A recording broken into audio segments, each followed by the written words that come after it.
예, 안녕하십니까. 방금 소개받은 한국금융연구원 신성환입니다. 제가 드릴 말씀의 주제가 금융의 미래, 10년 후 어떻게 달라질까? 조금은 이게 연구원장으로서 말씀을 드리기 굉장히 부적절한 주제라고 저는 생각을 했었는데요. 이게 이 분야에 대해서 충분한 리서치가 아직 이루어지지 않은 상태고요.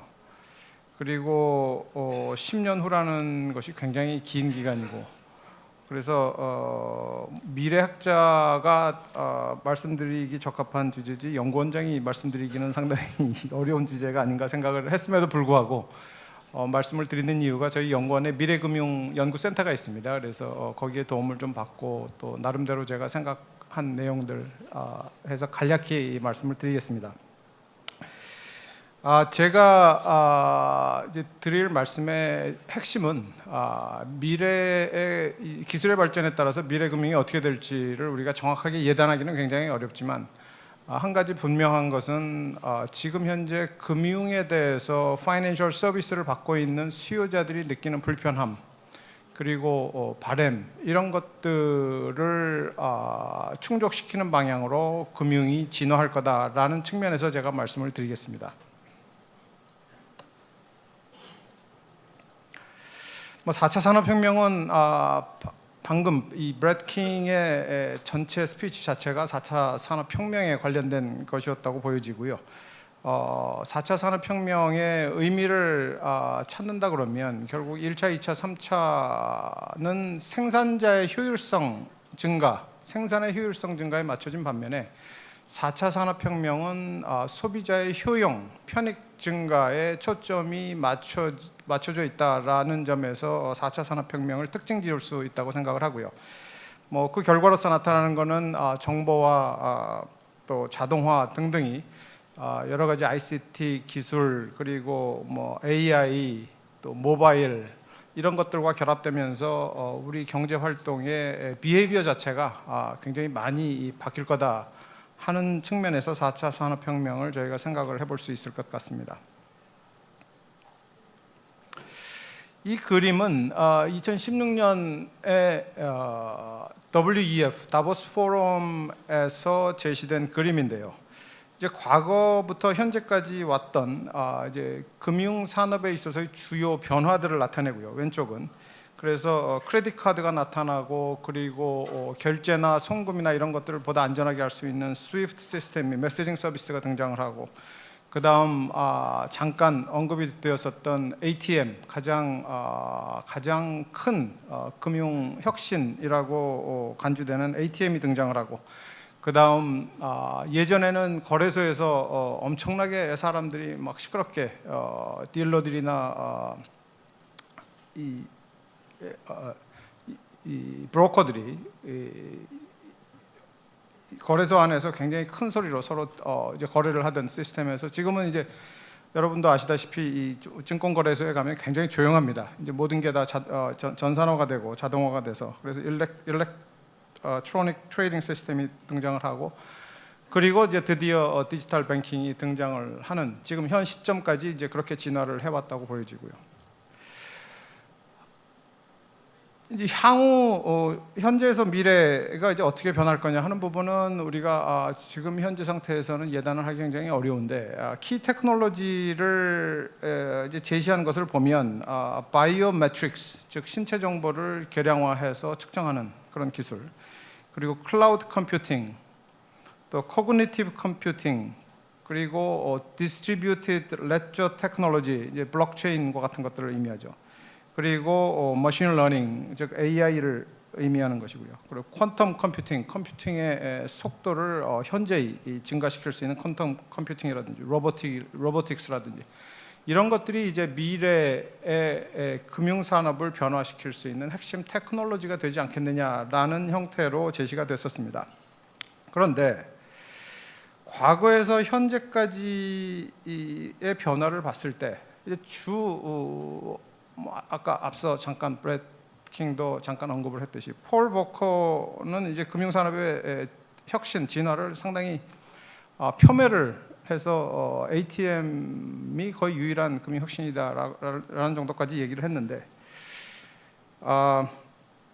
그 말이 사실은 크게 잘못된 말은 아닌 듯합니다. 왜 그러냐 하면 이제 저는 금융산업을 가끔 의료산업과 상당히 자주 비교를 하는데, 의료산업 같은 경우에는 발전을 했느냐? 굉장히 많이 발전을 했다고 보여집니다. 그래서 우리의 삶이 좋아졌느냐? 좋아졌죠.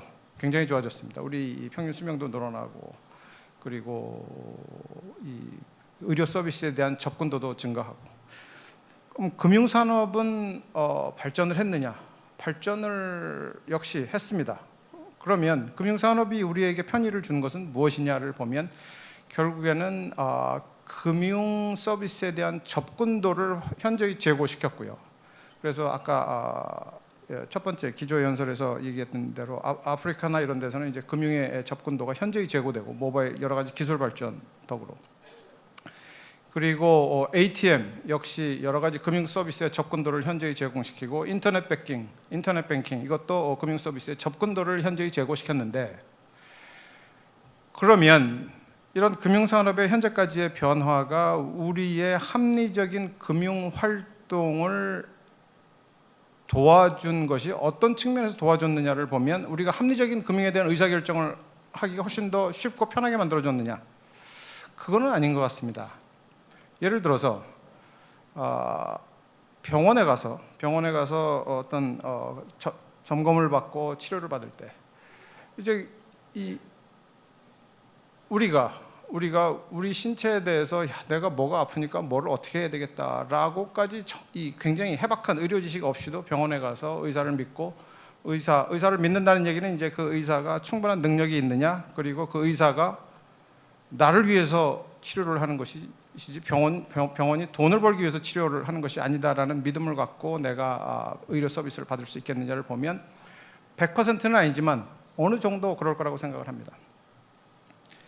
그러면 금융산업에 있어서도 여러 가지 금융에 대한 의사결정을 내릴 때 과연 나를 도와주는 금융 서비스 프로바이더가 충분한 능력을 가지고 있느냐, 이 부분도 사실은 굉장한 퀘스천 마크인 상태인 것 같고요. 그리고 그 금융 서비스 프로바이더가 나를 위해서 의사결정을 하느냐, 본인을 위해서 의사결정을 하느냐, 이 부분도 사실 상당히 퀘스천 마크라고 생각을 합니다.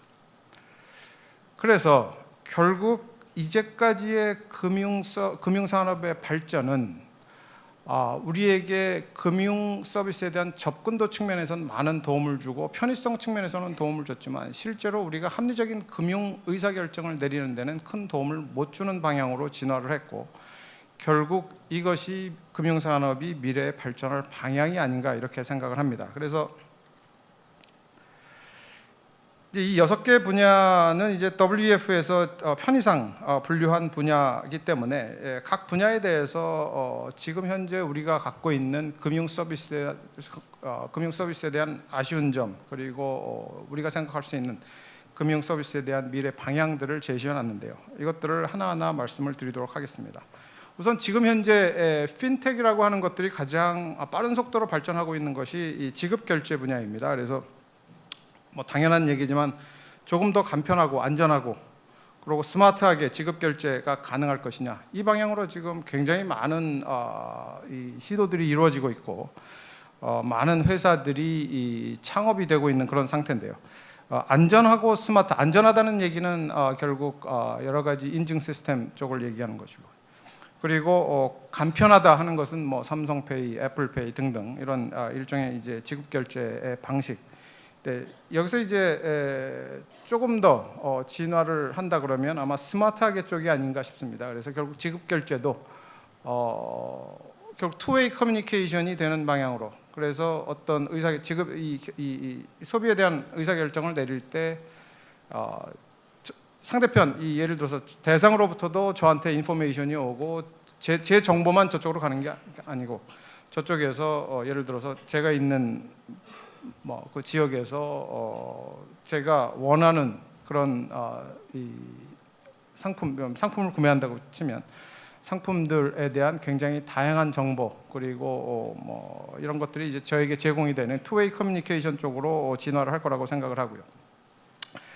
보다 큰 퀘스천은 캐슐레스 이코노미인데 이 부분은 글로벌하게 지금 큰 이슈로 등장을 하고 있습니다. 그래서 핵심적으로는 과연 글로벌하게 글로벌한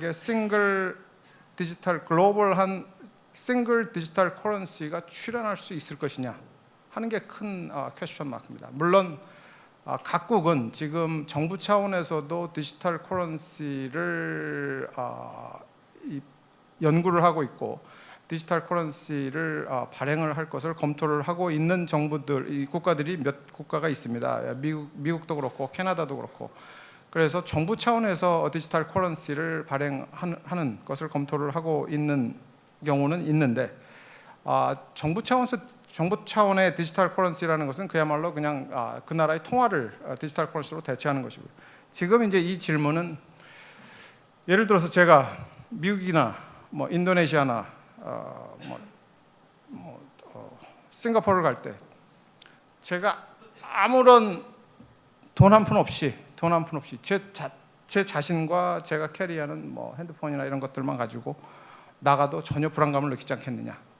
제 자신이 아까 얘기한 제 자신이 스스로의 인증이 되면서 제 계좌에 있는 모든 자금이 제가 이 지급 결제 이제 필요한 지급 결제용으로 다 자동적으로 지출되고 하는 형태로 갈 수가 있겠느냐 하는 질문인데 이 부분은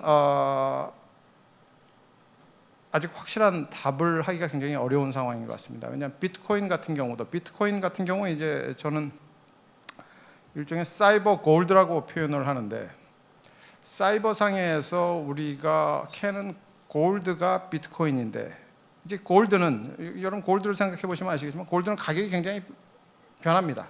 비트코인은 아마 골드 가격보다 훨씬 더 심하게 변하는 것 같은데 그럼 비트코인이 전 세계적으로 통용이 되느냐? 통용이 일부 되고 있죠. 그럼 비트코인이 전 세계적으로 통용이 앞으로 될 수 있겠느냐?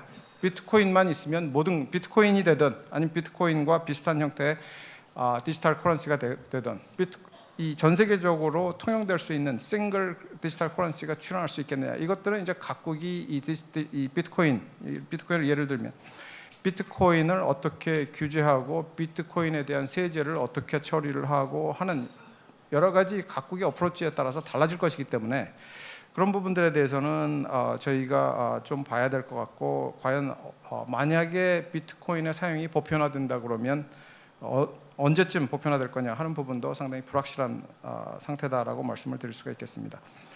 그리고 간단히 생각할 수 있는 거는 전화번호가 이제 통상 컨트리 코드까지 하면 한 12자리, 13자리인데 사실은 지금은 이제 개인의 모든 아이덴티티는 전화번호로 아이덴티티가 결정이 되는 경우가 많기 때문에 전화번호로 바로 송금이 가능하냐? 이건 지금도 가능한 것 같은데요. 이것들도 이제 조금 더 보편적 서비스로 발전할 것 같고요. 보험 분야는 아마 가장 많이 크게 변할 분야라고 생각을 하고요. 아침에 보험연구원장님도 오셨지만 보험 분야에서 가장 근본적인 이슈는 이제 도덕적 해이입니다. 즉 보험을 가입한 사람과 보험을 가입하지 않은 사람의 사후적인 비헤비어가 달라진다 하는 것인데 이런 문제들을 해결하기 위해서 사실은 이제 보험 쪽에서는 사전에 이런 도덕적 해이를 줄일 수 있는 형태의 계약 조건을 제시를 한다든지 하면서 이제 계약에 그것들을 넣게 되는데 테크놀로지가 발전을 하게 되면 사후적으로 도덕적 해이 현상을 보이는 것을 사후적으로 포착을 할 수 있게 됩니다. 그래서 IoT나 이런 여러 가지 기술을 통해서 과연 보험 가입자가 어떤 사후적 행태를 보였느냐를 추적을 할 수가 있게 되고 하나하나 추적이 프라이버시 때문에 이슈가 된다 그러면 하다못해 통계치라도 추적이 가능하게 되고요. 그렇게 된다 그러면 도덕적 해이에 따른 여러 가지 보험 프리미엄의 부적절한 예를 들어서 저 같은 경우 저는 굉장히 도덕적 해이 현상을 행태를 안 보이는데 왜 나는 굉장히 높은 프리미엄을 물어야 되느냐 하는 문제들은 많이 없어질 거라고 생각을 하고요.